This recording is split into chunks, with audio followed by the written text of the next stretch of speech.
So if you guys are not familiar with what rack and flame is I have dreams and aspirations. My floor is squeaky.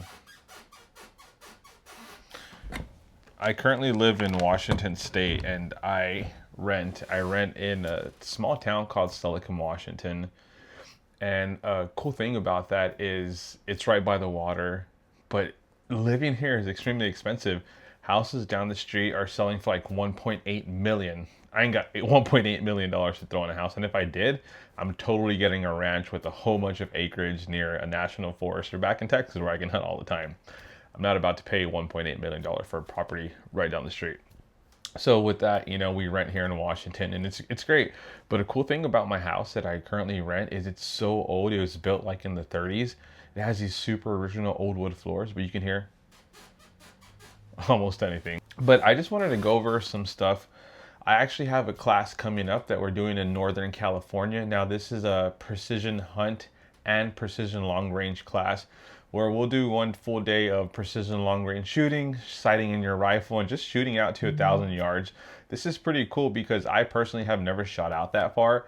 Given in Texas, I didn't do that much hunting, and in Washington State, it's almost extremely hard to just shoot anywhere publicly past 200 yards safely. Now that doesn't mean that you have people going out into public land shooting past 200 yards, because I have seen that all over Instagram.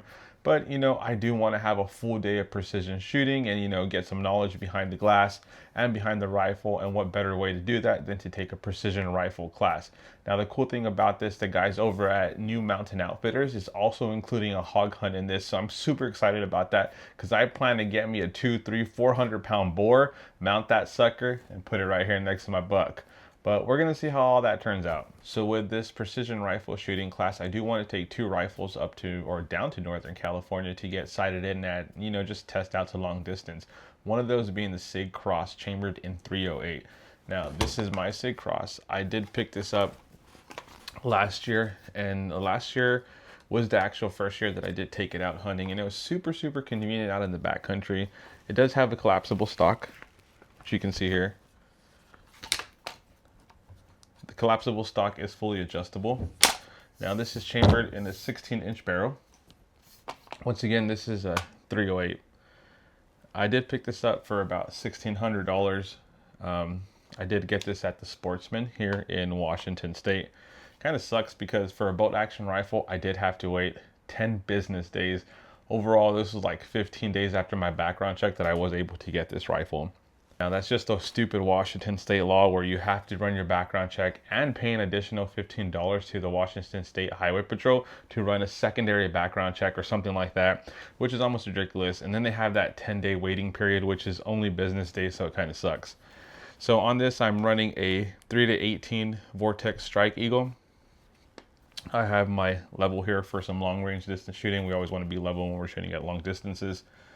Once again, this is chambered in a 16-inch. I will be going to Northern California, so I can't take my suppressor over there, but I do run a Dead Air Sandman X, if you guys can see here. Now, I did run the suppressor. This is actually my first suppressor that I've ever picked up, and this guy is actually pretty decent. I've only shot a few suppressors in my time, but the suppressor is convenient.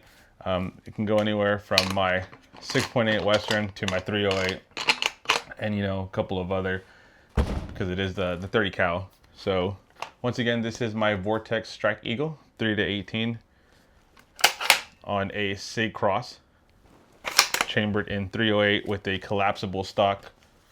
You guys can see here, super good backpacking gun.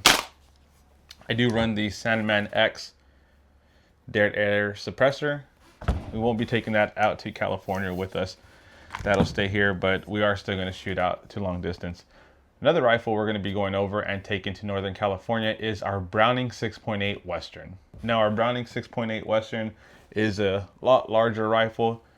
This is a 24-inch barrel that I do have sitting here on top with a Vortex Strike Eagle. Now this Vortex Strike Eagle is going to be a 5-25 magnification.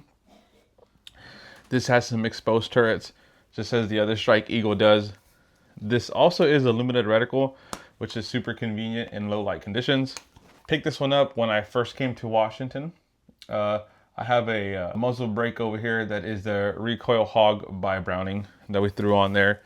This is chambered in 6.8 Western, does have an adjustable cheek riser, which, you know, this is actually my favorite rifle to shoot with. It's super accurate. So I'm super excited to take this out with me and get this, you know, chambered in. I mean, not chambered in, sighted in.